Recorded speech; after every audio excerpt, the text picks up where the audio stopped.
Hello বন্ধুরা, কেমন আছো সবাই? তোমাদের জন্য আরও একটি হেল্পফুল ও ইনফরমেটিভ ভিডিও নিয়ে চলে আসলাম আজকের বাংলাদেশ জব চ্যানেলে। আজকের এই ভিডিওতে আমরা উচ্চ মাধ্যমিক দ্বাদশ শ্রেণীর থার্ড সেমিস্টার ইতিহাসের একটি মডেল পেপার বা প্র্যাকটিস সেট 2 নিয়ে আলোচনা করব। তাহলে চলো দেরি না করে শুরু করা যাক। প্রথম প্রশ্ন, মধ্যযুগীয় ভারতের সমাজ, সংস্কৃতি ও শাসন ব্যবস্থা থেকে ইউনিট 1। মরক্কোর অধিবাসী ইবন বতুতা ভারতের কোন সুলতানের সময় দিল্লি পরিদর্শনে আসেন? উত্তর হলো মোহাম্মদ বিন তুগলক। ফরাসি চিকিৎসক ও পর্যটক ফ্রাঁসোয়া বার্নিয়ের কার রাজত্বকালে ভারতে এসেছিলেন? উত্তর হলো শাহজাহান ও ঔরঙ্গজেবের আমলে। রেহলা বা কিতাবুল সফর ভ্রমণ বৃত্তান্তটি কার রচনা? উত্তর হলো ইবন বতুতা। বিজয়নগর সাম্রাজ্যের বিখ্যাত শাসন ব্যবস্থা বা সামরিক প্রধানদের ওপর জমি বন্টনের সাথে যুক্ত ছিল তাকে কি বলা হতো? উত্তর হলো নয়নাকার ব্যবস্থা। বিজয়নগর সাম্রাজ্যে কৃষ্ণদেব রায় কোন রাজবংশের শাসক ছিলেন? উত্তর হলো তুলুক বংশ। বিখ্যাত তালিকোটার বা বাণীহাটির যুদ্ধ হয়েছিল যার ফলে বিজয়নগর সাম্রাজ্যের পতন ঘটে, এটা কবে হয়েছিল? দেখো 1565 খ্রিস্টাব্দে। মুঘল আমলে মনসবদারি প্রথা কে প্রবর্তন করেছিলেন? উত্তর হলো আকবর। বন্ধুরা, তোমাদের বলে রাখি, এই চ্যানেলে তোমরা ইতিহাসের দ্বাদশ শ্রেণীর থার্ড সেমিস্টারের সমস্ত অধ্যায় ভিত্তিক প্রশ্ন এবং সাজেশান আমাদের চ্যানেলের প্লেলিস্ট থেকে পেয়ে যাবে। মুঘল ভূমি রাজস্ব ব্যবস্থায় আইনি দহশালা বা দহশালা ব্যবস্থা প্রবর্তনে আকবরের প্রধান রাজস্ব মন্ত্রী কে ছিলেন? দেখ, উত্তর হলো রাজা টোডরমল। শ্রী চৈতন্যদেব বাংলার ভক্তি আন্দোলনের কোন রূপটি প্রচার করেছিলেন? উত্তর হলো গৌড়ীয় বৈষ্ণব ধর্ম। সুফি দর্শনে গুরুকে কি বলা হতো? উত্তর হলো পীর বা শেখ।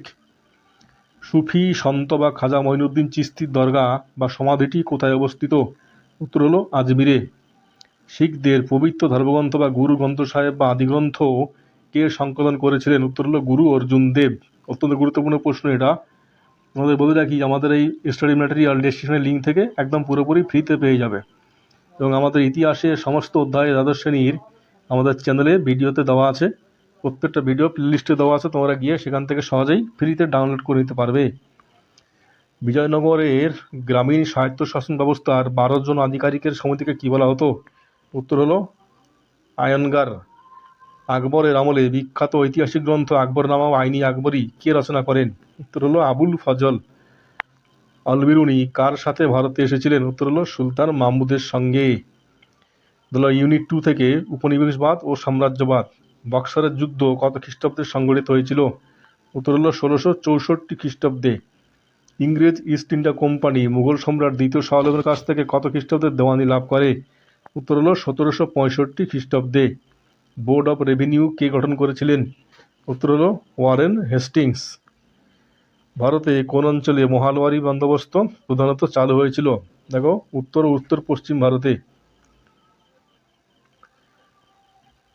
ম্যাক্স মুলার কোন বিষয়ের চর্চার সঙ্গে যুক্ত ছিলেন? উত্তর হলো প্রাচ্য তত্ত্ব বা ওরিয়েন্টালিজম। ফোর্ট উইলিয়াম কলেজ কত খ্রিস্টাব্দ এবং কার উদ্যোগে প্রতিষ্ঠিত হয়? উত্তর হলো 1800 সালে লর্ড ওয়েলেসলি। প্রাচ্য ও পাশ্চাত্য শিক্ষাদ্বন্দ্বের অবসান ঘটিয়ে কত খ্রিস্টাব্দে বিখ্যাত মেকলেমিনিট পেশ করা হয়? উত্তর হলো 1835 খ্রিস্টাব্দে। ভারতের প্রথম গভর্নর জেনারেল কে ছিলেন? উত্তর হলো লর্ড উইলিয়াম বেন্টিং। প্রথম আইফেন যুদ্ধ কোন দুটি দেশের মধ্যে হয়েছিল? উত্তর হলো ব্রিটেন ও চীনের মধ্যে।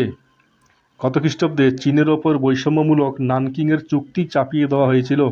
উত্তর হলো 1842 খ্রিস্টাব্দে। মার্কিন নৌসেনাপতি কমোডর ম্যাথু পেরি কত খ্রিস্টাব্দে জাপানে এদো বন্দরে প্রবেশ করে জাপানের দরজা বাণিজ্যের জন্য উন্মুক্ত করেন? উত্তর হলো 1853 খ্রিস্টাব্দে। আমেরিকা আবিষ্কার কে করেছিলেন? উত্তর হলো ক্রিস্টোফার কলম্বাস। নতুন বিশ্ব বা নিউ ওয়ার্ল্ড শব্দটি প্রথম কে ব্যবহার করেন? উত্তর হলো আমেরিগো ভেসপুচি। পর্তুগিজ নাবিক ভাস্কো দা গামা ভারতের কালিকট বন্দরে কত খ্রিস্টাব্দে এসে পৌঁছান? 1498 খ্রিস্টাব্দে। মার্কেন্টাইলবাদ প্রথম শব্দটির প্রথম কে ব্যবহার করেন? উত্তর হলো অ্যাডাম স্মিথ। সুপ্রিম কোর্টের প্রথম প্রধান বিচারপতি স্যার এলিজা ইম্পে কোন নথির মাধ্যমে মহারাজা নন্দকুমারের ফাঁসির আদেশ দিয়েছিলেন যা ন্যায়ালয়ের হত্যাকাণ্ড বা বিচার বিভাগীয় হত্যাকাণ্ড নামে পরিচিত ছিল? উত্তর হলো রেগুলেটিং আইন। পিটের ভারত শাসন আইনের মাধ্যমে কোম্পানির ওপর নজরদারির জন্য লন্ডনে 6 সদস্যের যে কমিটি তৈরি করা হয়েছিল তার নাম কি? উত্তর হলো বোর্ড অফ কন্ট্রোল।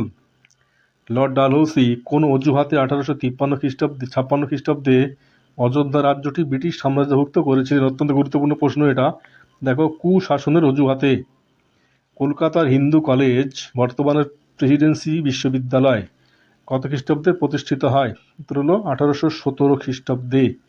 1857 সালে মহাবিদ্রোহের পর ভারতের শাসন বা ইস্ট ইন্ডিয়া কোম্পানির হাত থেকে ব্রিটিশ ক্রাউন বা রানীর হাতে স্থানান্তরিত হয় কোন আইনের মাধ্যমে? উত্তর হলো 1858 এর ভারত শাসন আইনের মাধ্যমে। সম্পদের নির্গমন বা ড্রেন অফ ওয়েলথ তত্ত্বটির প্রথম প্রচার কে করেছিলেন? উত্তর হলো দাদাভাই নৌরোজি। ওয়েলথ অফ নেশন গ্রন্থটি কে রচনা করেন? উত্তর হলো অ্যাডাম স্মিথ।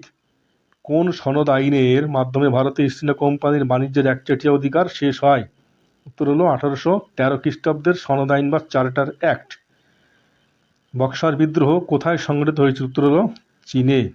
কোন আইন অনুযায়ী কলকাতায় সুপ্রিম কোর্ট স্থাপিত হয়? 1773 খ্রিস্টাব্দের রেগুলেটিং আইন অনুযায়ী 1774 খ্রিস্টাব্দে কলকাতায় প্রথম সুপ্রিম কোর্ট স্থাপিত হয় এবং এর প্রথম বিচারপতি ছিলেন স্যার এলিজা ইম্পে। তাহলে বন্ধুরা, তোমরা প্র্যাকটিস সেটটি ভালো করে প্র্যাকটিস করো এবং পরীক্ষায় ভালো প্রস্তুতি নাও। আমাদের চ্যানেলে সমস্ত ইতিহাসের দ্বাদশ শ্রেণীর সমস্ত অধ্যায় ভিত্তিক প্রশ্ন উত্তর দেওয়া আছে, তোমরা সেখানে গিয়ে একদম ফ্রিতে পেয়ে যাবে। তাহলে আজকের ভিডিও এই পর্যন্ত। ভিডিও ভালো লাগলে লাইক কমেন্ট শেয়ার করো এবং চ্যানেলটি অবশ্যই সাবস্ক্রাইব করে রাখো।